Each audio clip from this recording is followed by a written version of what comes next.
Welcome, fellow explorers and curious minds, to an auditory journey unlike any other. Close your eyes and let your imagination transport you to a land of ancient deserts, vibrant cultures, and untold stories. Today, we embark on an immersive exploration of Mauritania, a nation that whispers tales of resilience, faith, and the enduring spirit of humanity. Forget what you think you know, for this is a place where history breathes, where tradition thrives, and where the stark beauty of the Sahara will forever etch itself into your soul. Imagine a vast canvas, painted with shifting sands and endless horizons. Mauritania, an Islamic republic on the northwestern coast of Africa, is precisely that. It's a country whose very landscape tells a story of perseverance, carved by the relentless sun and the whispers of ancient winds. While many might only conjure images of endless desert, Mauritania is far more. It is a nation born from the ebb and flow of empires, a crossroads of cultures, and a testament to the enduring power of faith. Our journey begins in the distant past, tracing the footsteps of the first inhabitants. Long before modern borders, this land was home to Berber tribes, who, with their deep understanding of the desert, began to settle in its more hospitable pockets. The influence of great North African empires like Libya stretched across these lands, yet the sheer scale of the Sahara often meant that permanent, widespread settlements were slow to form. This vastness, however, also granted Mauritania a unique distinction. It remains one of the least densely populated regions on Earth. The 3rd century CE marked a significant turning point. Berber tribes, driven by migration and the promise of new lands, established more defined settlements. Before the crescent moon of Islam illuminated Africa, Christianity held sway among these communities. But with the inexorable spread of Islam across the continent, Mauritania, like much of its surroundings, embraced the new faith. It was around this time, too, that the mighty Roman Empire acknowledged Mauritania, granting it the status of a Roman province. Later, Byzantine rule extended its reach, setting the stage for the dramatic entry of Islam in the 7th century. As the faith swept through Sudan, its gentle tide gradually enveloped much of Africa, and Mauritania, with its strategic Atlantic coastline, found itself at the heart of burgeoning cultural and economic exchanges. Maritime trade, despite the formidable desert, flourished for centuries, connecting distant lands through a network of Saharan coastal ports. Then in the year 1040 CE, a powerful Islamic dynasty rose from the sands, the Almoravids. This Berber dynasty, known for its fierce warriors and devout scholars, laid the foundation of a magnificent empire, responsible for the founding of legendary cities like Marrakesh. Their rule, though impactful, lasted for just over a century, ending in 1147 CE. Following their decline, a succession of influential Muslim rulers governed the region: the Almohads, the Wattasids, the Saudis, and the Alawites, each leaving their indelible mark on the land and its people. Fast forward to the late 19th century, a period of fervent European colonization across Africa. Remarkably, Mauritania, alongside Somalia, remained largely untouched by the initial colonial scramble. No major European power seemed to deem these vast desert territories worthy of serious governance. This relative oversight, however, was temporary. Eventually, France cast its gaze upon Mauritania and its surrounding areas, formally occupying the territory in 1904 and incorporating it into French West Africa. The tides of history, ever shifting, turned once more in the mid-20th century. As European dominance waned, France, in 1958, began the process of decolonization, holding referendums across its African territories. In October of that year, the people of Mauritania, with a resounding voice, voted in favor of autonomy, a crucial step toward full independence. And so, on November 28, 1960, the French government and military officially recognized Mauritania's independence, handing over control to its rightful people. A new chapter began, one where Mauritania would forge its own destiny. In 1991, a pivotal decision was made. Mauritania abolished the lingering French system and formally established itself as an Islamic republic, a testament to its deeply rooted faith and cultural identity. The modern Mauritanian story, however, isn't without its complexities. In 1974, Mauritania joined the Arab League, aligning itself further with the broader Arab world. It was during these years that the Western Sahara conflict intensified, a dispute that to this day casts a long shadow over the region.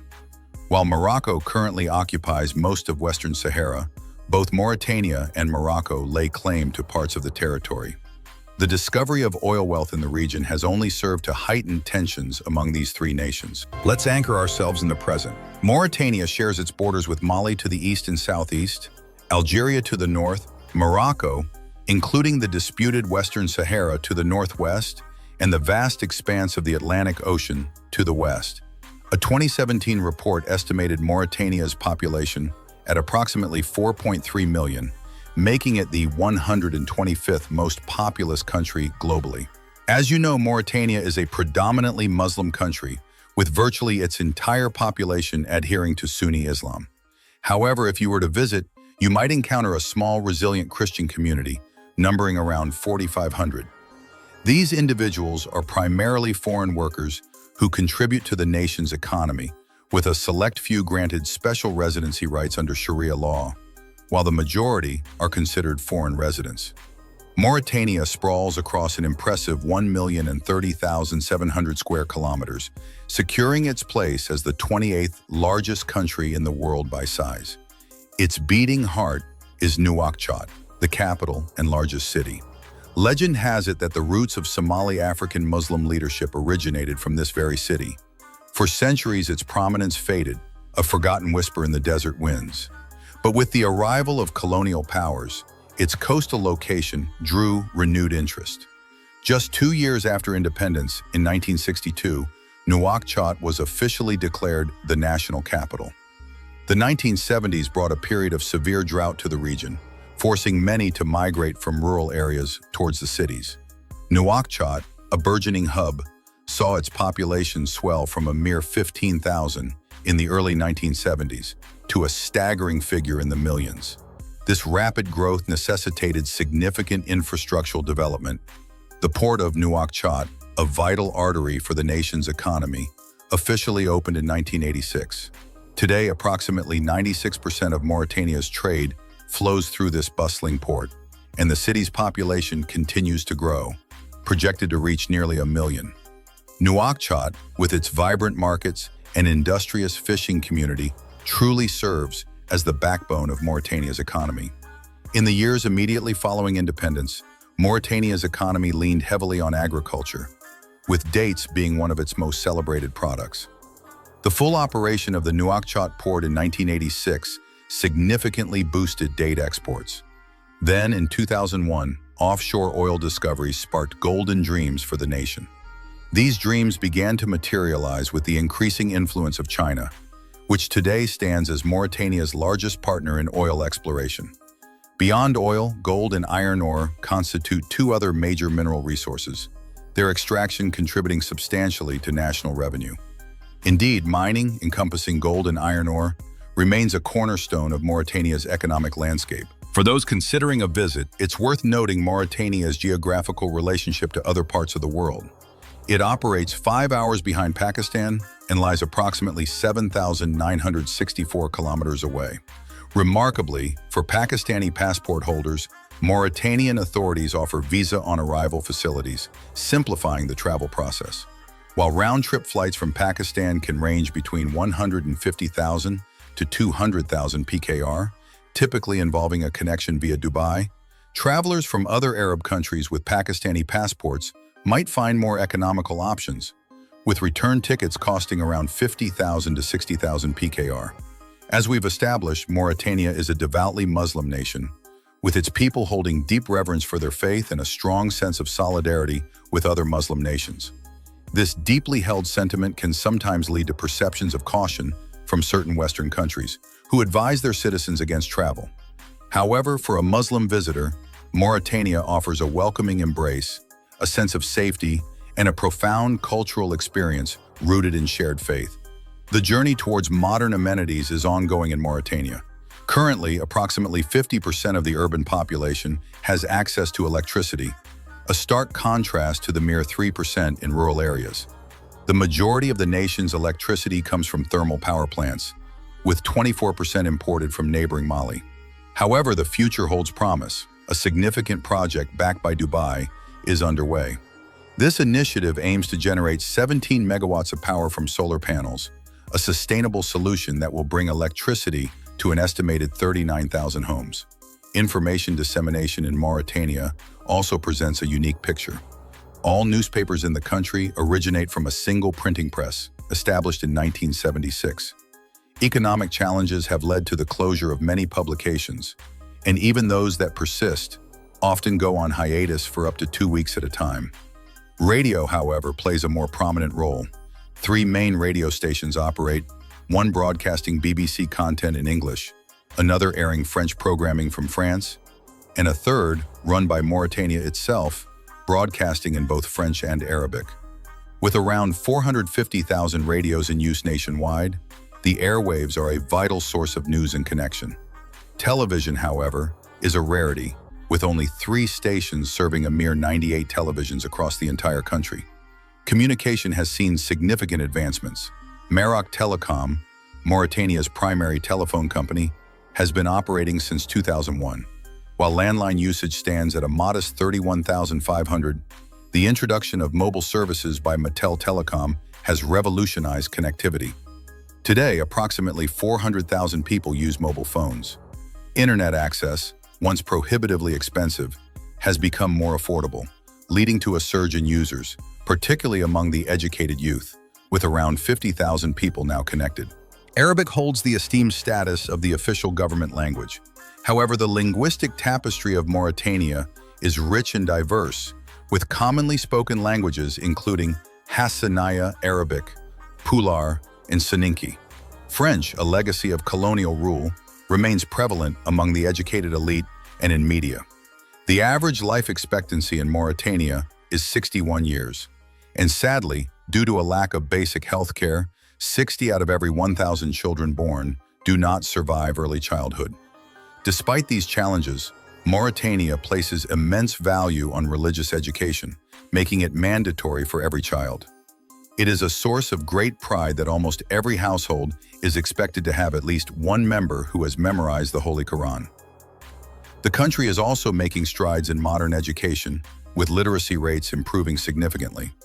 French and English have now been incorporated into the curriculum, aiming to equip the educated youth with the skills to contribute to national development and reduce reliance on foreign expertise.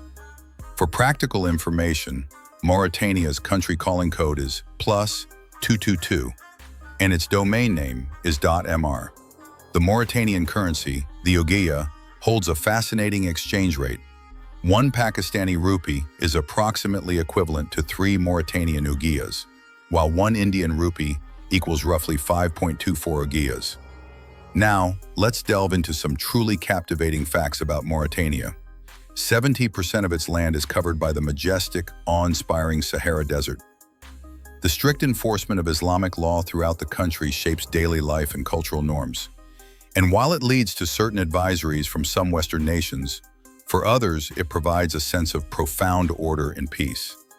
Despite its abundant natural resources, gold, copper, iron, oil, and even diamonds, a significant portion of Mauritania's population, around 40%, still lives in poverty. However, this poverty is not one of destitution. Rather, it often refers to nomadic populations in rural and desert areas who, though considered poor, typically own a livelihood of 4-5 livestock animals. Their staple diet of dates and milk is readily available, reflecting a simple yet sustainable way of life adapted to their environment. Western Mauritania boasts several beautiful beaches where the Atlantic waters invite surfing and swimming, offering a refreshing contrast to the desert interior. Football reigns supreme as the most popular sport and holds the status of the national game, igniting passion and camaraderie across the nation. Traditional games also thrive, particularly among children, adding to the vibrant cultural fabric. As an Islamic country, the sale and consumption of alcohol are completely banned, upholding religious principles. The most beloved local drink, however, is a delightful substitute, Maghrebi mint tea, often simply called green tea. It's prepared with meticulous care, by boiling water with fresh mint leaves, resulting in a refreshing and culturally significant beverage. The Mauritanian palate also savors dried fish, camel meat, and dates, which are among the favorite foods. The beautiful blend of Arab and African cultures has given rise to a unique culinary landscape where new and exciting dishes have emerged from centuries of fusion.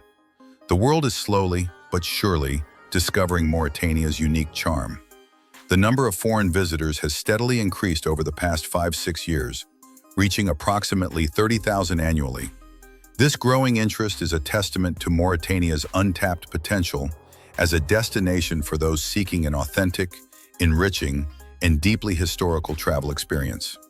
And there you have it, a glimpse into the heart of Mauritania, a nation of profound history, enduring faith, and captivating beauty. If this journey has broadened your understanding and sparked your curiosity, we encourage you to share this story. Let the whispers of the Sahara and the tales of Mauritania reach far and wide. Thank you for listening, and may your own journeys be filled with discovery and wonder.